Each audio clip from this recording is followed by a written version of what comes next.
Today on Beyond, You have to make up your mind about what you want. can this couple break up a love triangle from Beyond?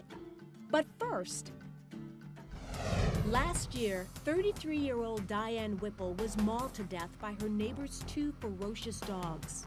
When San Francisco police and paramedics arrived at the scene, what they found sent shockwaves around the country. It was an all too painful reminder for Becky Carson. Her 10-year-old son, Cash, was savagely killed by two dogs the year before. Cash died just 3 weeks shy of his 11th birthday.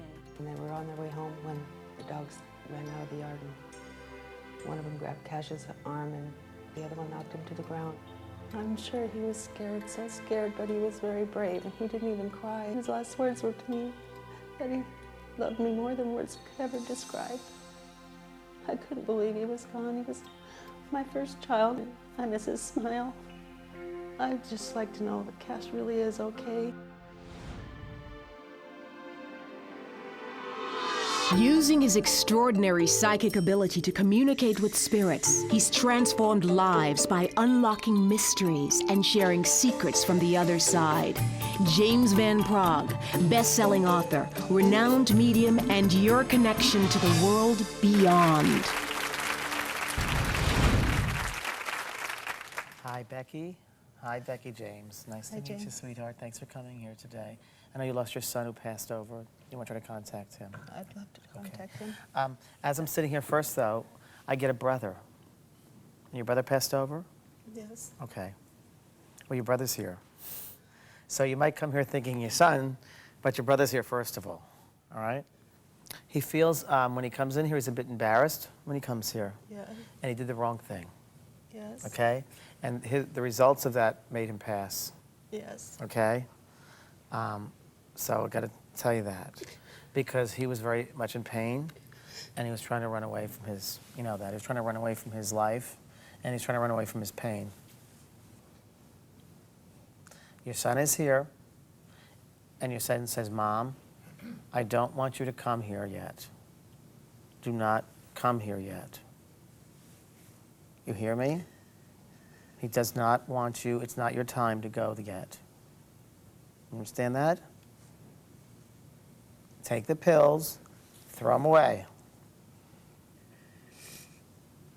You understand that? Yes. Don't do it. Don't do that. You throw them away. Please, for him. He's a wonderful soul, your son. How did we pass over? He was attacked by two dogs. Oh, God.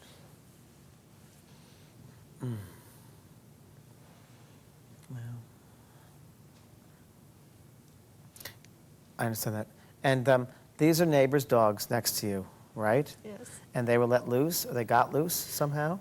And was there a fence there that on one side, but there wasn't a fence on another side? Yes. Isn't that the way it was? Yes. Because he's telling me there was a fence on one side, but another side had no fence. Right. And that's how they came through, okay? Was he taken to the hospital? Yes. And did they try giving him blood? They never got a chance. He never got a chance. He died on the spot on the way to the hospital, or? No, he died about a half hour after we got there, Okay. but They couldn't do his anything. jugular vein was severed, and Okay. one bite went clear through his body. Yeah. He was almost 11 years old, Mm-hmm.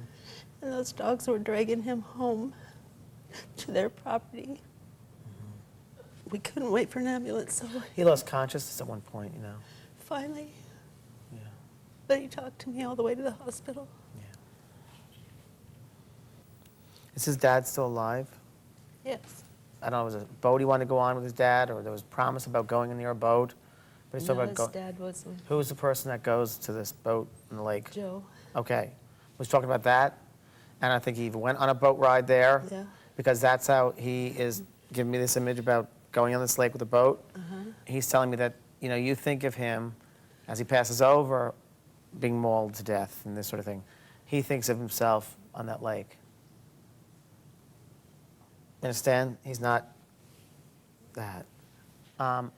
Your son is also showing me it's either, I'm not sure if it's roller boarding or like a skateboard thing or this sort of like riding like this. Okay, Does it make sense to you? kind of. Okay. Did he have a skateboard? Yes. Okay. Because he's showing me, he's doing a skateboard, and there's a hill near the house that I'm going down. Uh-huh. You remember that? Yeah. And you say, you be careful at the end of that road because cars might come. Yeah. You remember saying this to him? Because he's doing this, okay? And he forgives you. Why do you do that to yourself, saying, we should never have moved there? Right? You said that. Yes. You said that, okay? Is there, go on. In your bedroom, is there a shrine to him? Yes. Like his pictures all in one place, and some of his things are there? I know you have a lot of his Yes. toys, like not toys, but there's things that he used to have. Significant. And they're things. right there in that area in your bedroom. It's in your bedroom, okay? And the chair is sitting, he sits in that chair right next to that. There's a chair, and he's sitting there watching at this. He doesn't like you crying, doesn't like to see you crying. And he's having fun with his own friends over there. Some friends, he's met a lot of friends, and he wants me to tell you that, all right? But we'll help you. Our show also provides aftercare, that we're going to take care of you, as well as counseling and all things like that, all right? Because we don't just leave you here, we take care of you, okay? Okay. All right, sweetie, thank you. I don't want you to come here yet. Now, in the reading, James said that your son wanted you to know that it was not time to join him. I know it isn't. I knew it wasn't because I have my daughter still here. Why do you think that came up in the reading? Because I've thought about trying to join him a lot of times since he died. What's your fondest memory of him? When you think of him and you smile, what do you think of? Oftentimes at night when it was bedtime, his sister and I and him, we would all read together, and then I'd get her tucked in and go in to tuck him in, and I'd just be almost out the door, and he'd say, Mom, do you want to do some astral traveling with me? And so I'd lay down and we'd do some astral traveling. And I'd think that I'd talked long enough and had him calm down enough. He was asleep, so I'd be sneaking back out the door. And just as I was going out the door, he would say, thanks, Mom, I love you.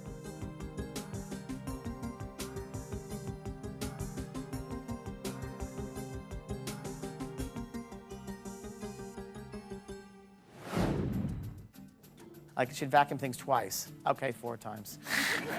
She could never do anything right for her mother in life. How is it going to work out today from beyond? Plus, she lost the first love of her life, a victim of murder. Now she's afraid she'll lose her second love because she can't get over the first. In the beginning, I felt like I was cheating on him. They're both here today to find out if their love is meant to be. Coming up next.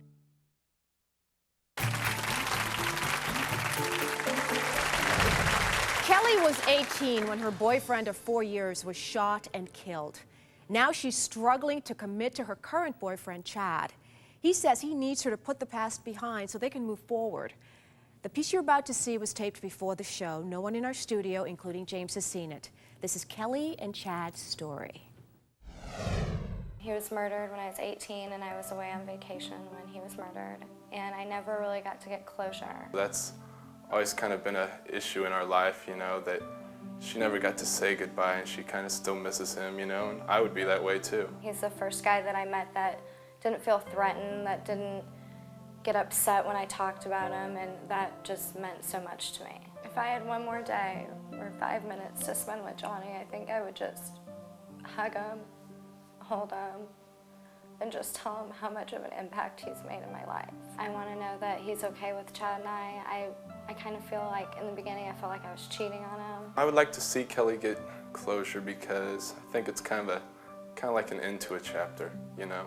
It's the end for that, and it's kind of moving on for us. It'll make me feel good to know that Johnny has given me his blessing. Hi, Kelly. Kelly, hi, Kelly. Nice to meet you. And you are Chad, and you look like a Chad, whatever that means. I don't know. But thank you for being here. And you lost your first boyfriend, yes? And that's who you want to try and reach here. Yes. Okay. Okay. Is there a grandmother here also that passed over? Okay. because I feel a lady grandmother feeling. I'm not sure who it belonged to. She was standing right here, okay? Did you go to college? Did you? Briefly. Briefly. And your boyfriend, did you know him around college time? He was in college. Yeah. Thank you. They come together, and he's telling me about we went to college together, or some connection with college, Yeah, right? he was in college. I was still in high school. Okay. And was this unexpected passing, Yes. please? Because I feel it's very unexpected and surprise element to this. Yes. He gives me, I'm out of the body very fast. He didn't expect to die. It happened quickly, okay? Okay. I don't know how, but it's just, there it is. He's out of it. He knows you. Oh, he knows you. You don't know him physically, but he knows you. Was it 2 years after he died that you found each other? Just Thank you. about. He said, because it took me 2 years to get this thing going. He said, a memory of going to, being alone in a car and just talking. It keeps on talking. We had intimate talks, just talking in the car, just talking, and he misses that. And he's bringing that memory to you, so you know it's him, but about the talking, okay? You are a great man. You have his complete approval because he manipulated this one to happen for you to meet Chad, okay? Really wants you to marry him. I know there's been talk about that. Oops. You shouldn't have told me that early. Don't be afraid, Chad. It's okay. You have to make up your mind about what you want, okay? And you know what? Take time. But he's here to tell you he's helped you with Chad, okay?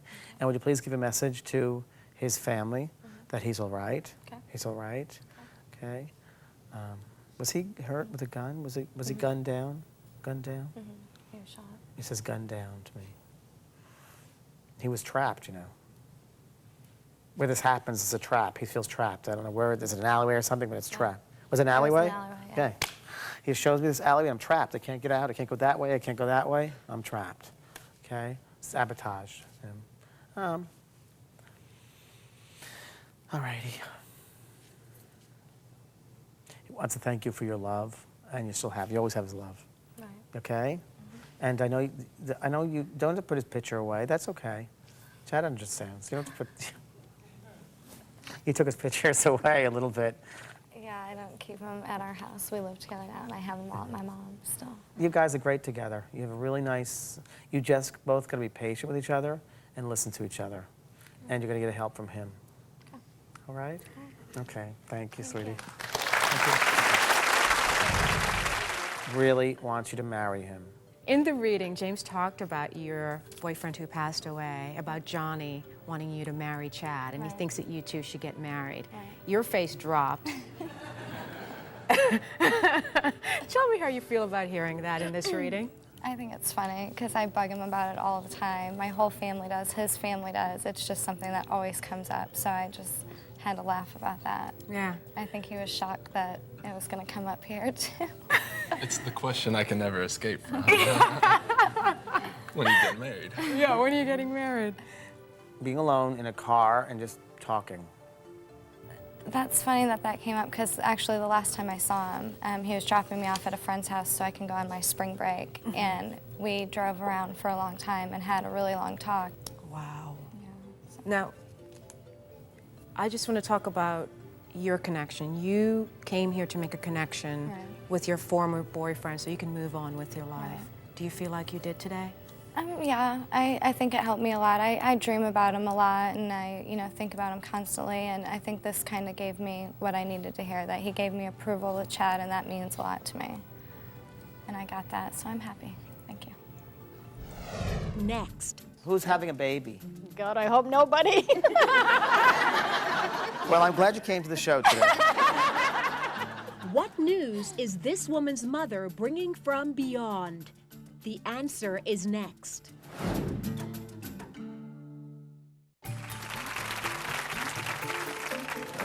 We now join James in the audience. You think have a drawer of coupons and sale books and things like this, and you took them from her, or you have them? Can I come to you? This is your mother's stuff. Yeah, I understand that, Mom. And Mom says you've been looking at them. And is the drawer is the kitchen drawer was where the coupons were? Yes. Okay. And didn't you reorganize them recently? Yes. They don't miss a thing. Because she was watching you do that. She's watching you reorganize things because a lot of those were her coupons that she had that you inherited after she passes. And, you And took she that died over. 2.5 years ago. Okay, and you still had them. Yeah. So that's really interesting stuff, okay? They expired. I was going to say, I think that they might be expired. Yeah, So you need to check that, okay? well, some of these are like way back to the 40s and 50s. They're old coupons. And those were hers. Okay, so maybe that's why it's significant. See, when I bring things through, I don't know why they're talking about it, but that's significant. 40s and 50s, so you keep it also as a keepsake for her. Right. And I feel like with her, she has a lot of energy when she's younger, a lot of energy, you know, a storm approaching, a storm approaching, and everything had to be very clean with your mother. You know, she was a clean freak. She was. Like, she'd vacuum things twice. You know what I mean? Okay, 4 times.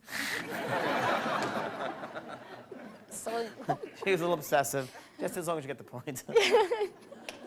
I keep on seeing you as a little girl shining things, like shining silver and shining stuff. Because she says, I gave her something to do every Saturday. She would sit down, and I put all the china on the table, and she had to shine it. Remember that? Polish it.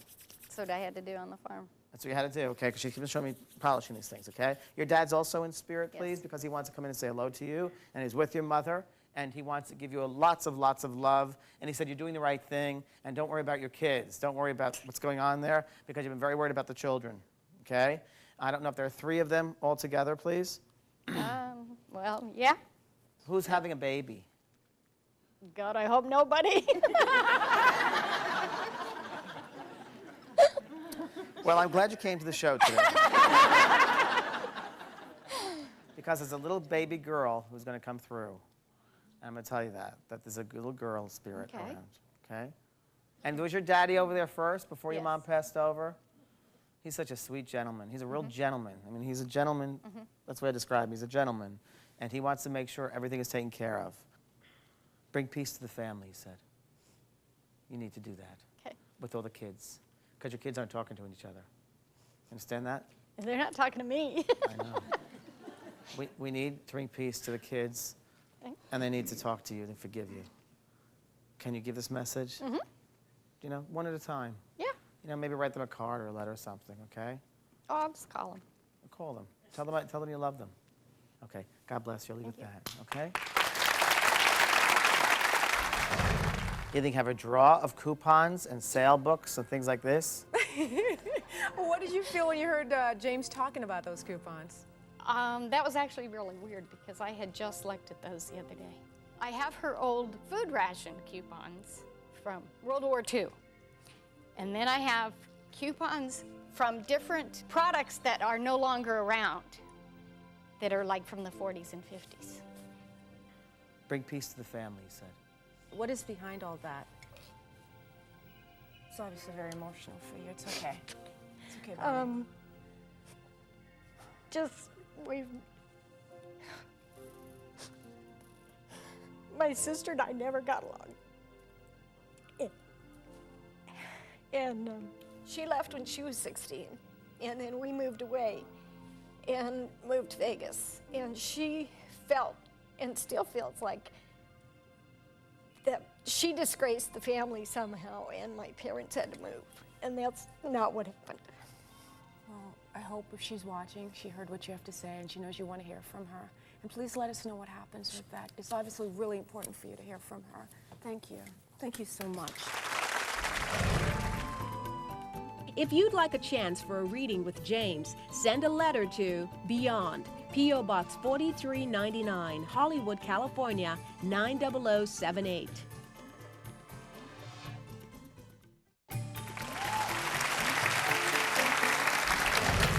You know, James, I wanted to talk a little bit more about Becky, who lost her Cash. And I just think this is a good time for us to talk about our aftercare program because she obviously needs so much more than the reading. And a lot of people that come on our show, they need more than just this. I mean, they have the evidence and they have the closure, but I like to provide them with something else. So we do give them some resources afterwards that they can help out. And on my website also, I have a whole bunch of resources for all different types of loss that they can also go for. vanprog.com, it's easy to remember. Okay, So, www.vanprog.com. yeah. Okay, good stuff. Thank you very much for joining us, and we'll see you next time. You have another brother, don't you? And he's showing me, like, taking tests, okay? You understand this? Who's that? My little brother? Well, he's helping him with these tests.